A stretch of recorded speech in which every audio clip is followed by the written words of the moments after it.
चलिए, ये surd and indices is a very small but very important chapter, because इसकी बहुत सारी जो आइडेंटिटीज हैं वो हम लोग यूज करते हैं। तो हम लोग कुछ बेसिक चीज़ों से ही बिल्कुल स्टार्ट करेंगे एंड उसके हिसाब से ही हम लोग आगे लेके चलेंगे बात। तो हमारे पास क्या है, सबसे पहले अगर हम बात करेंगे तो हम लोग इंटीग्रल पावर्स की बात करेंगे।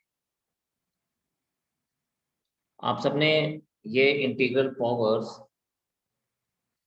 ऑलरेडी देखा हुआ है अपने, जो आप यूज करते रहते हैं।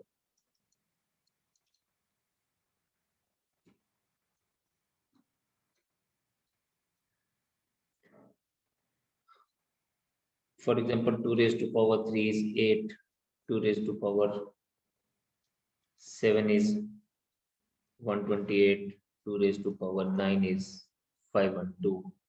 Or in the same way, if we say 3 raised to power 5 is 243. तो ये हमारे पास है, ये जो पावर्स हैं ये इंटीग्रल पावर्स हैं। इफ यू सी तो दीज पावर्स आर इंटीग्रल्स। अब इस केस में हमारे पास क्या रहता है, हम लोग अगर बात करें कि अगर कोई नंबर है ए रेज टू पावर एन, इसका मतलब हम लोग उसको एन टाइम्स मल्टीप्लाई कर रहे हैं। ये तो आप सबको पता है, ये मुझे बताने की जरूरत नहीं है, ये तो आप सबको पता है कि हम लोग इसको इस तरह से लिखते हैं। और अगर हमारे पास a raise to power minus n है तो इसको हम लोग लिखते हैं 1 a raise to power n. For example 2 raised to power minus 3 is 1/2 raised to power 3, और जिसकी वैल्यू हमें 1/8 मिल जाती है। या इसी तरह से 5 raised to power minus 4 का मतलब 1/5 raised to power 4, जिसको हम लोग लिख सकते हैं 1/625। तो ये हमारे पास इंटीग्रल पावर्स आ गई, और इन्हीं इंटीग्रल पावर्स के ऊपर कुछ लॉज ऑफ एक्सपोनेंट हैं। तो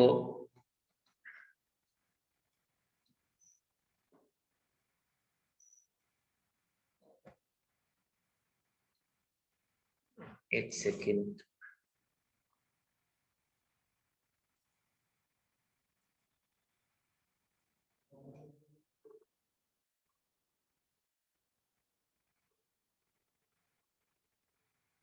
बेटे वाली ना हैंग हो गया है।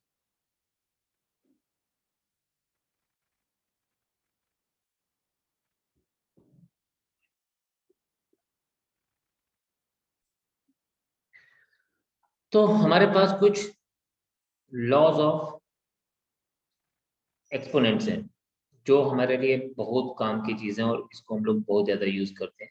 नंबर 1,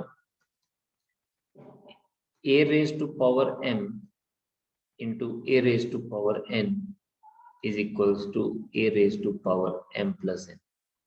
और हम इसको ऐसे भी कह सकते हैं, a raise to power m into a raise to power n into a raise to power p is equals to a raise to power m plus n plus p, जिसको हम क्या बोलते हैं, if bases are same powers are added. तो in case of multiplication,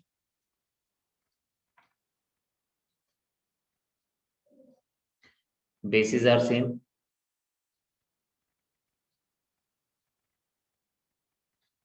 powers are added.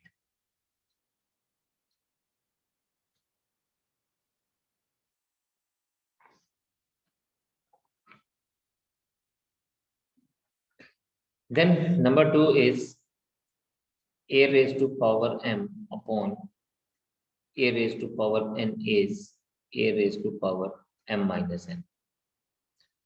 हम इसका example भी देख लेते हैं। फॉर एग्जांपल यहाँ पे अगर हम बात करें तो 2 raise to power 3 into 2 raise to power 5 is equals to 2 raise to power 8।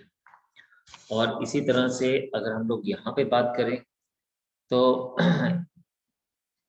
2 raised to power 7 upon 2 raised to power 3 is equals to 2 raised to power 7 minus 3. It is equals to 2 raised to power 4. तो हमारे पास यहाँ पे this is 2 raised to power 4, this is 2 raised to power 8 आ रहा है।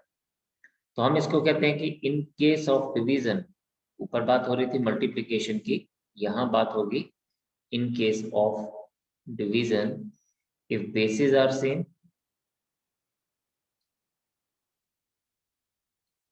Powers are subtracted. खैर ये आपने बहुत जूनियर क्लासेस से ये सब चीजें पढ़ी हुई हैं। हम इसी चीज को ऐसे भी बोलते हैं, we always write it like this, double implies that डाल देते हैं।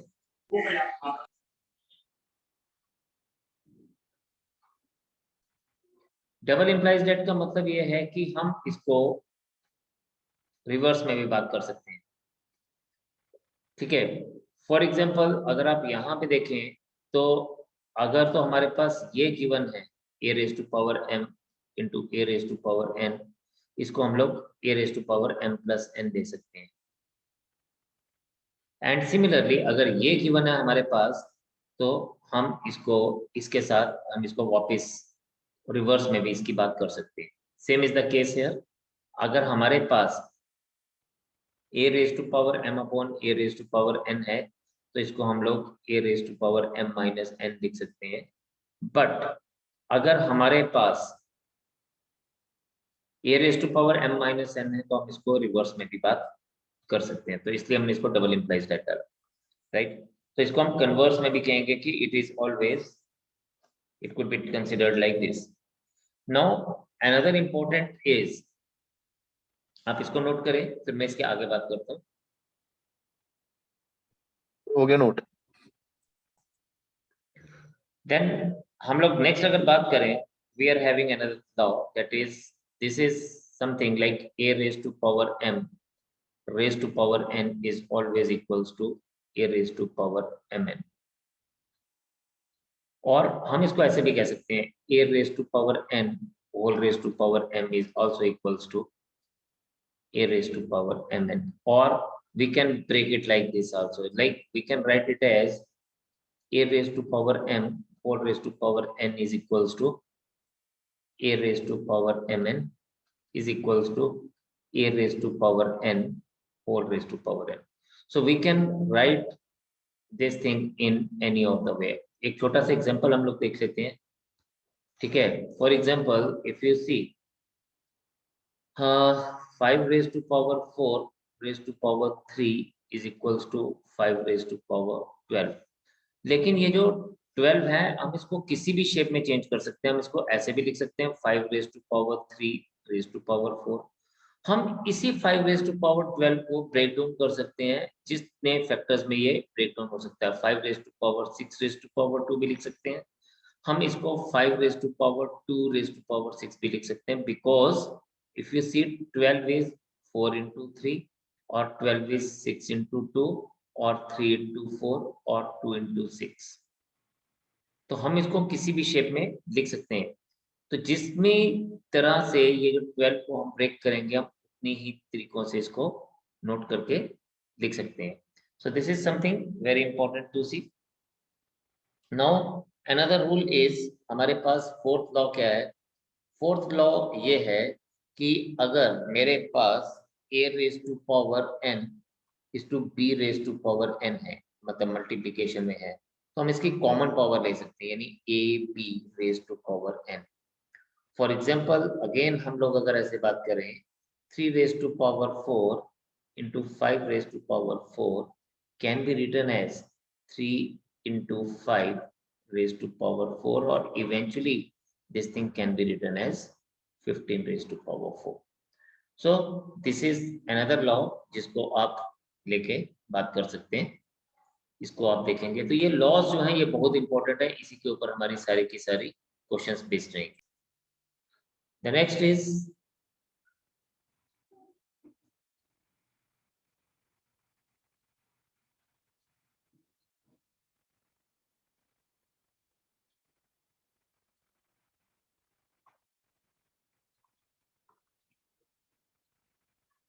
of a positive real number, means अगर हम किसी भी नंबर का nth रूट लेंगे तो हम उसको x raise to power 1/n लिख सकते हैं. For example square root of 5 is 5 raised to power 1/2. For example, cube root of 7 is 7 raised to power 1/3. या हम इसी तरह से इसको ऐसे लिख सकते हैं, जैसे स्क्वायर रूट ऑफ 64 है तो मैं इसको लिख सकता हूँ 64 रेज टू पावर 1/2, जिसको मैं लिख सकता हूँ 8 square raise to power 1/2. Now if you see here, तो इसी 2 को मैं ऐसे भी लिख सकता हूँ 8 2 into 1/2. दिस 2 and 2 कैंसिल, तो हमें ये 8 वैल्यू मिल जाता है, राइट. तो हम इस चीज को इस तरह से लेके चल सकते हैं. और अगर हमारे पास इसी तरह से कोई रैशनल एक्सपोनेंट हो, फॉर एग्जांपल अगर मेरे पास हो a raise to power p/q, तो मैं इसको भी लॉ थर्ड के ध्यान में रख के हम इसको ऐसे लिख सकते हैं. This thing can be written as p into 1/q, जिसको मैं ऐसे लिख सकता हूँ a raise to power p. मतलब कहने का है कि हम इसको किसी भी तरह से तोड़ सकते हैं, ठीक है. या मैं इसको ऐसे भी लिख सकता हूँ is equals to, I can also write it as a raised to power 1/q अंदर ले लूं तो p बाहर ले लूं. तो ये मैं इसको किसी भी तरह से ब्रेक डाउन कर सकता हूँ. It's up to me. For example again मेरे पास है 8 रेज टू पावर 2/3. तो इस 2/3 को मैं कैसे ब्रेक कर सकता हूँ? I can take it as 8 2 into 1/3. इसको मैं ऐसे लिख सकता हूँ 8 upon raise to power 1/3 whole raise to power 2, जिसको मैं लिख सकता हूँ 2 रेज टू पावर 3 into 1/3 का स्क्वायर. ये 3 और 3 cancel and finally we get it as 2 square equals to 4, right. तो ये कुछ छोटी छोटी चीजें हैं जिसको आपने ध्यान देना है और इसको आपको फर्दर लेके चलना है. चलिए, अभी तक हम लोग बात कर रहे थे इंडिसेस के लॉस की, ठीक है, एक्सपोनेंट्स के लॉस की. अब हम बात करेंगे सर्व्स की. तो हमारे पास सबसे पहला इसका लॉ है कि nth रूट की पावर अगर रेज टू पावर n हो तो we get the value a. For example आप लोगों ने बहुत बार ये किया हुआ है, square root of 4 raise to power 2 is equals to, हम इसको जनरली लिखते हैं कि यार स्क्वायर रूट 2 कट जाता है तो हम इसको सीधा 4 लिख देते हैं, या फिर हम इसको कई बार ऐसे लिखते हैं 2 raise to power 1/2 into 2 equals to 4. और सिमिलरली अगर मेरे पास यही 5th root of 8 raise to power 5 दिया गया हो तो मैं इसको डायरेक्टली 8 लिख सकता हूँ, ठीक है. नाउ अब इसमें भी हमारे पास एक इम्पोर्टेंट है, मिलते जुलते, सिर्फ ये हमारे पास क्या है, ये रूट्स के ऊपर सेम लॉस आ रहे हैं. अगर ये nth root of a into nth root of b हो तो हम इसको लिख सकते हैं this is nth root of ab. Means अगर मैं nth रूट ऑफ a की बात करूं, nth रूट ऑफ a की बात अगर मैं इसको देखूं तो यहाँ पे बच्चे मुझे क्या मिलेगा, ये nth root of a is actually a raise to power 1/n. nth root of b अगर देखूंगा तो it is b raise to power 1/n. और इसका मतलब ये क्या हो जाएगा, a raise to power 1/n into b raise to power 1/n. This thing can be written as ab raised to power 1/n, or finally we can write it as nth root of ab, है ना. तो हम इसको इस तरह से लिख सकते हैं. फॉर एग्जाम्पल अगर मेरे पास स्क्वायर रूट ऑफ 5 है एंड स्क्वायर रूट ऑफ 7 है, I can write it as square root of 35 directly. 5 into 7 multiply हो जाएगा, तो इसको मैं डायरेक्टली इस तरह से लिख सकता हूँ.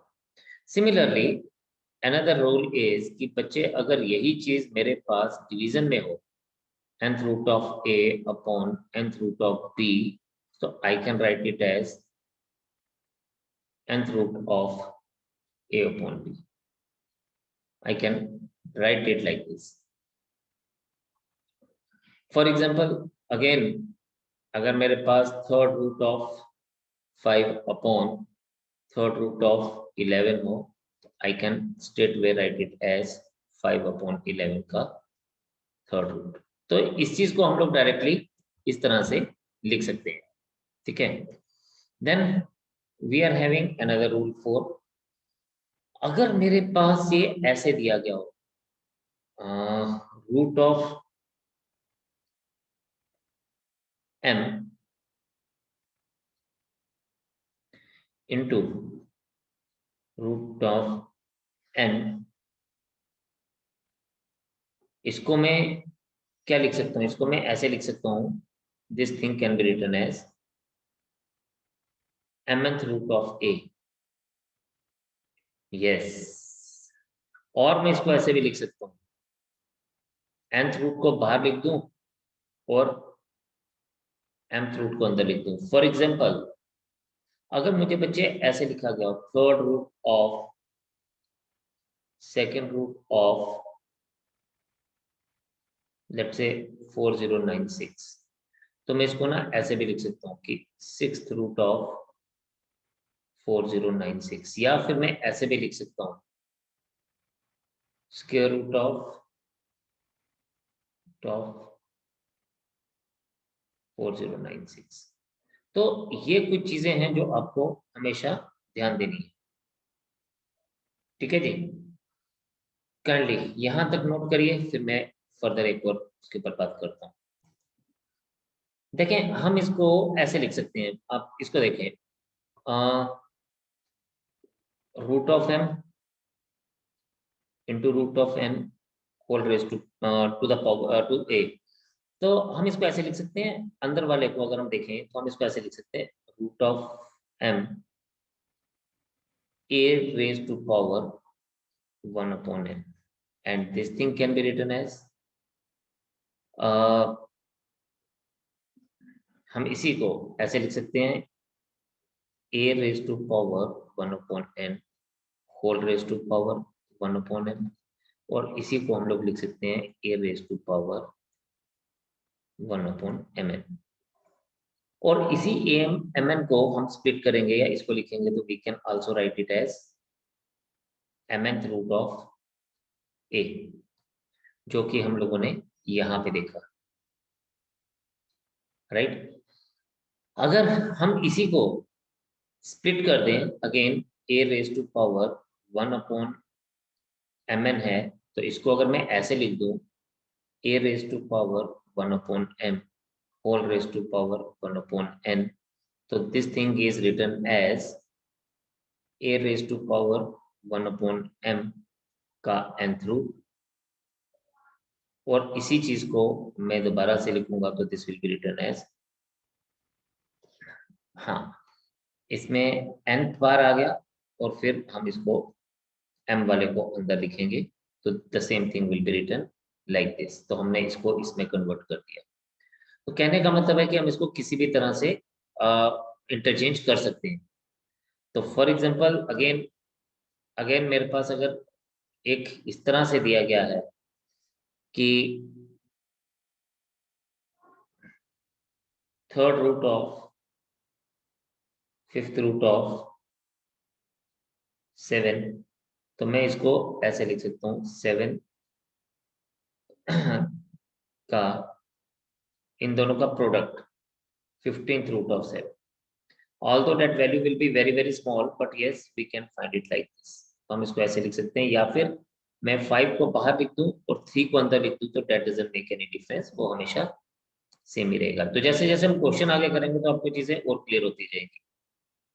फिलहाल आप इसको नोट करिए और फिर हम आगे बढ़ते हैं. तो कुछ बेसिक पावर्स हैं, ये आपको पता होनी चाहिए. 2 स्क्वायर इज 4, खैर आपको पता है. 2 क्यूब इज 8, ये आपको ना हमेशा लर्न होनी चाहिए. 2 4 रेज़्ड टू पावर 16 32, इसको निकालने की जरूरत नहीं पड़नी चाहिए. एट टाइम्स कभी आपको जरूरत पड़े तो आपको ना इसको देखने की जरूरत ना पड़े. You should be able to have this thing in mind कि यार ये तो 2 की पावर में हमें मिलता ही मिलता है.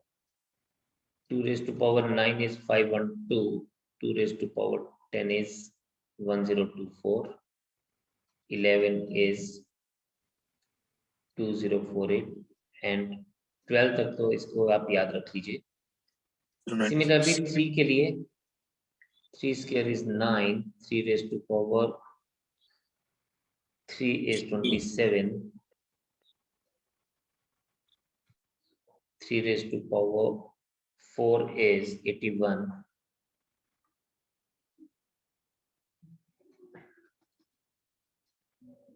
3 raised to power 5 is 243, 3 raised to power 6 is 729, 3 raised to power 7 is 2187, and 3 raised to power 8 is 6561. 5 raised to power 2 is 25, 5 cube is, आपको इतना तो बच्चे याद होना ही चाहिए, 3125, 5 raised to power 6 is 15625. अब मैं इसको याद करने को आपको इसलिए बोल रहा हूँ बिकॉज क्वेश्चंस को हमें करना इजी हो जाता है। फॉर एग्जांपल हमारे पास एक क्वेश्चन है, the question number 1 with us is 81/16 raised to power -3/4 into 25/9 raised to power -3/2 divided by 5/2 raised to power -3। हमें इसका वैल्यू फाइंड आउट करना है, तो हम इसको क्या करेंगे, हम इसको सबसे पहले ब्रैकेट को सॉल्व करेंगे, बॉड मॉस यूज करेंगे। सो दिस इज 81/61 को हम साथ साथ सिंप्लीफाई करेंगे बिकॉज हमें वहां पे घबराना नहीं है। 3 raised to power 4, 2 raised to power 4, whole raised to power -3/4। Similarly denominator में इफ यू सी यहाँ पे इसके बेस में 2 है तो हम उसको स्क्वायर में ही चेंज करेंगे, तो 5 square upon 3 square raised to power -3/2, और इसको हम अभी फिलहाल 5/2 raised to power -3 ही रहने देंगे। नाउ अब जो रूल्स हैं उसको आप देखते जाइए। ये 3/2 का पावर 4 मैं बाहर लिख सकता हूँ इंटू -3/4, ये 4 और ये 4 कैंसिल हो जाएगा, इंटू इसको मैं लिख सकता हूँ 5/3 raise to power 2 into -3/2, 2 and 2 cancel, divided by 5/2 raise to power -3। अब देखिए सबकी पावर क्या आ गई, -3 आ गई। जस्ट सी हियर, मैंने सबकी पावर क्या ले ली, 3/2 -3 into 5/3 raised to power -3, right, and divided by 5/2 raised to power -3। मैं एक छोटी सी चीज आपको बताने वाला हूँ, इसको आपने हमेशा ध्यान में रखना है, याद रखना है कि यार जब ये मल्टीप्लिकेशन है तो पावर्स ऐड हो जाएंगी, लेकिन सॉरी अब यहाँ पे क्या है, मल्टीप्लिकेशन में बेसिस अलग है लेकिन पावर सेम है, और जब पावर सेम है तो हम लोग उसको कॉमन पावर ले लेते हैं। लेकिन ये जो बीच में डिवीजन का साइन है यहाँ पे, इफ यू सी ये जो डिवीजन का साइन है, जब इसको हम लोग ध्यान देंगे तो इसके लिए हम लोग उसके बेस को उल्टा कर देंगे। जो मैं अभी करने वाला हूँ इसको अब आप बड़े ध्यान से देखेंगे। मैं क्या लिख रहा हूँ, इस 3/2 को एज इट इज 3/2 लिख रहा हूँ, इंटू 5/3 को एज इट इज 5/3 लिख रहा हूँ। लेकिन ये जो 5/2 है ये डिवीजन में था तो इसको मैं 2/5 लिख दूंगा, whole raise to power -3, whole raise to power -3। अब जो कटता है उसको डायरेक्टली हम लोग क्या कर सकते हैं, हम उसको डायरेक्टली काट सकते हैं। तो ये 3 और ये 3 कैंसिल, ये 5 और ये 5 कैंसिल, ये 2 और 2 cancel. So what you have got? You have got ultimately 1 raised to power -3, and 1 raised to power anything is 1 is the answer. This is the answer for us. And if you see, we need to understand this step. ये वाला step जो है, जो मैंने अभी आपको ये step करके बताया, आपको इस स्टेप को ध्यान में देना है कि हमने क्या किया। हमने जहां डिवीजन था उसको रिवर्स में लिख दिया और पावर सबकी हमने -3 कॉमन ले ली। That has make our life simpler, right. तो आई होप ये आपको क्लियर होगा। आप इसको नोट करिए, आगे चलते हैं।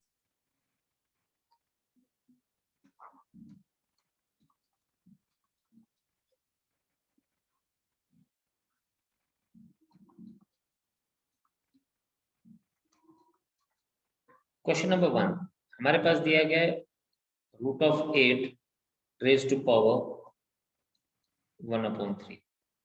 सो what you have to do, आपको इसको लिखना है 8 raised to power 1/2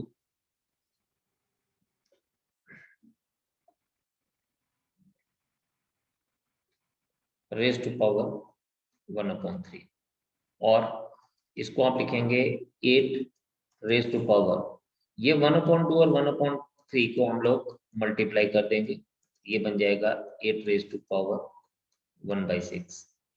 लेकिन अगर आप ऑप्शन में देखेंगे तो you will not be having any answer like this. हम क्या करेंगे, हम इस 8 को लिखेंगे प्राइम फैक्टराइजेशन में 2 raised to power 3 raised to power 1/6। This is 2 raised to power 3 into 1/6. This and this gone. We are left with only 2 raised to power 1/2. And that has given us the final answer as √2.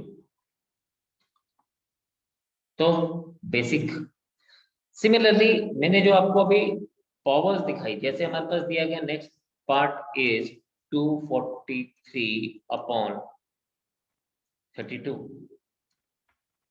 raised to power -4/5। तो बच्चे ये क्या बनेगा, if you सी, हमें ना ये चीज पता होनी चाहिए, this is 3 raised to power 5 upon 2 raised to power 5।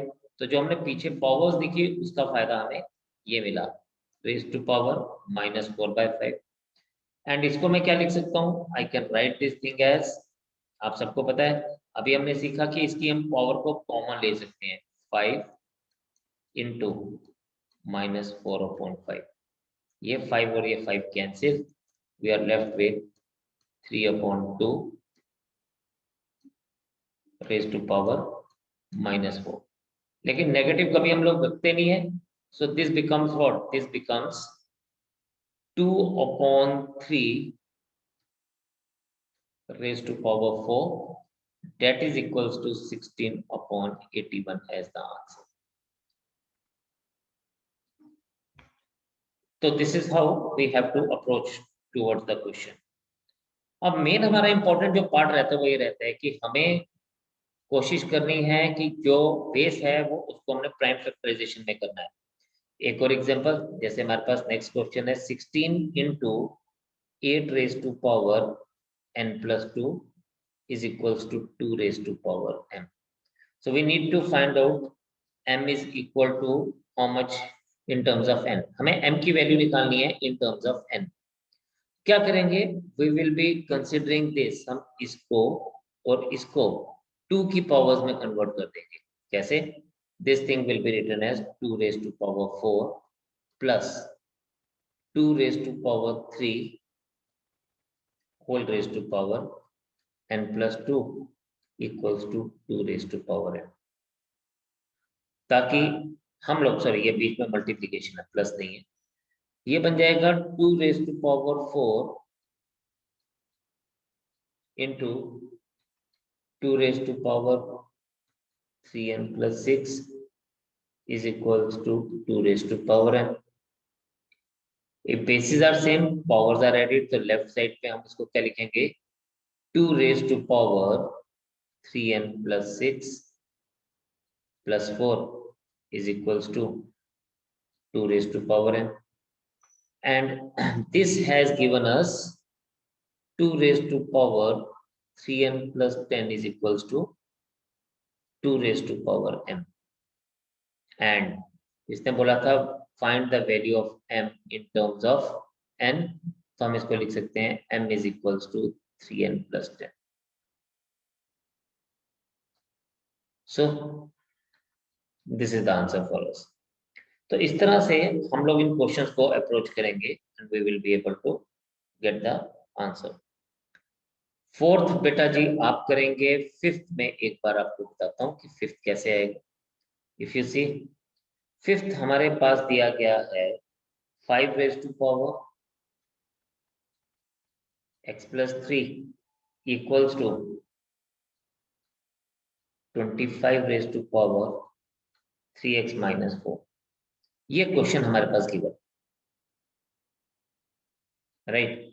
तो आप क्या करेंगे, आप अगेन दोनों साइड के बेसिस को सेम करेंगे. यहाँ पे बेस है 5, तो इसका भी बेस बनाएंगे 5 और फिर क्वेश्चंस को लेके चलेंगे. तो आप देखें यहाँ पे 5 raise to power x plus 3, ये आ जाएगा आपके पास 5 raise to power 2 into 3x minus 4. अब बेसिस सेम हो गए, ठीक है. तो मैं इन बेसिस को छोड़ के I can straight away write it as x plus 3, ठीक है. I can write it as x plus 3 is equals to 2 into 3x minus 4. x plus 3 is equals to 6x minus 8. Okay, you take x on one side and the other things on the other side. So you'll be getting 3 plus 8 is equals to 6x minus x. 11 is equals to 5x, and finally we get the value of x as 11 upon 5. Right?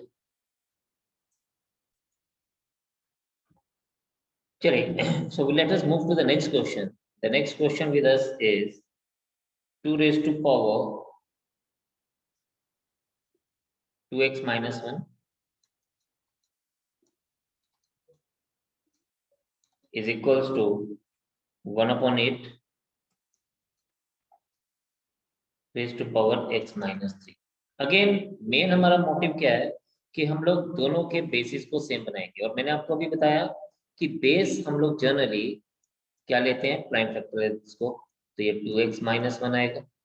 इसको फिलहाल आप मेरे बच्चे लिखें 2 raise to power 3 into x minus 3.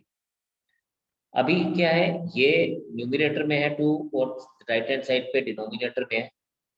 पहले हम right hand side को क्या करेंगे, इसको हम लोग सिंप्लीफाई करेंगे. तो इसको जब हम सिंप्लीफाई करते हैं तो ये बनेगा 2 raise to power 3x minus 9.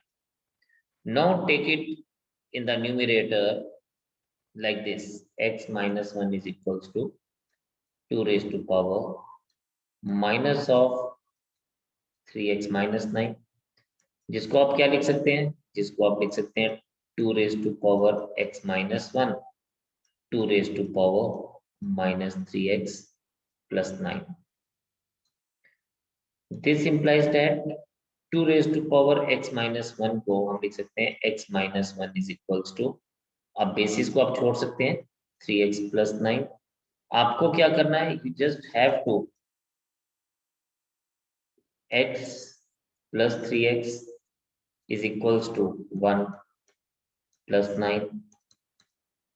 4x is equals to 10 and you get x is equals to 10 upon 4 or 5 upon 2. So this is how you will be getting the answer for this. So 5 upon 2 is the answer. Sorry ये ने छोटी सी गलती की है, 2x आना चाहिए. Sorry यहाँ पे ये 2x है, ये भी 2x है, ये 2x, ये 5x हो जाएगा. I am sorry for that. और ये 10 upon 5 आ जाएगा. तो my answer is not 5 upon 2, my answer will be 2. ठीक है. तो आपको मेन इंपॉर्टेंट चीज जो ध्यान रखनी हुई यही है कि आपने इनको क्या करना है, आपने इनको हमेशा सेम पावर में लेके आना। अब इसी चीज को ध्यान में रखते हुए we are having another question, आपके असाइनमेंट का question number 8। We just see it is given to us as 4 raised to power 2x minus 2 raised to power 2x is equals to 12। अब इस तरह के क्वेश्चन को हम कैसे हैंडल करेंगे, you just see। हमारा मेन सबसे पहले बेटा काम है कि हम इसको क्या करेंगे, हम इसको इस तरह से लिखेंगे। 4 को लिखेंगे 2 square raised to power 2x minus 2 raised to power 2x equals to 12। अब देखिए मैंने आपको बताया था कि हम क्या कर सकते हैं, a raised to power m whole raised to power n को we can write it as a raised to power n whole raised to power m, यानी ये m और n आपस में इंटरचेंज हो सकते हैं। सेम इज द केस में यहाँ पर भी यही करने वाला हूँ। मैं इसको ऐसे लिखूंगा 2 raised to power 2x whole square minus 2 raised to power 2x is equals to 12, right. अब आप यहाँ पे देखें हम क्या करेंगे, हम यहाँ पे इसको लेके 2 raised to power 2x common लेंगे तो बन जाएगा 2 raised to power 2x, क्योंकि स्क्वायर में से एक 2 raised to power 2x बाहर चला गया, एक अंदर रह गया, इसके पास रहेगा -1 इज इक्वल्स टू 12। नाउ अब हमारे पास जो ध्यान देने वाली बात है वो ये है कि हम इसमें क्या वैल्यू पुट करें कि हमें जो वैल्यू है वो 12 मिल जाए। तो यहाँ पर अब बात आती है कि इसमें हमें ऑप्शंस डालनी है। तो अब हमारे पास ऑप्शंस क्या हैं, we are having option A as 2, B as 3, C as 1 and D as -1। अब इनमें से हम कौन सी ऑप्शन को यूज करें कि हमारे पास ये आंसर बन जाएगा। तो ऐसे क्वेश्चंस को हम लोग ऑप्शंस के साथ लेके चलते हैं। जैसे अगर मैं a को 2 डाल देता हूँ, if x is equals to 2, तो LHS मेरा क्या बनेगा, ये ध्यान देना में LHS बनेगा 2 raised to power 4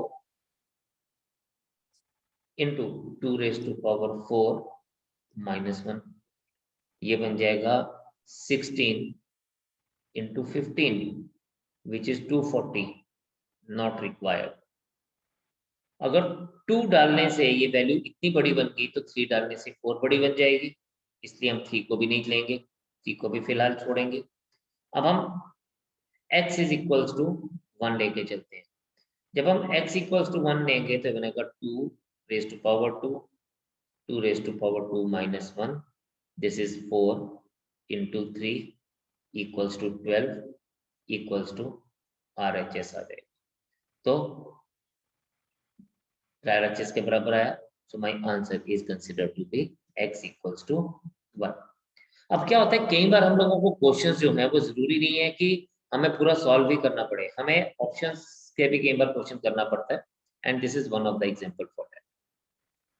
ठीक है, I hope it is clear to all of you. तो आप इसको नोट करें।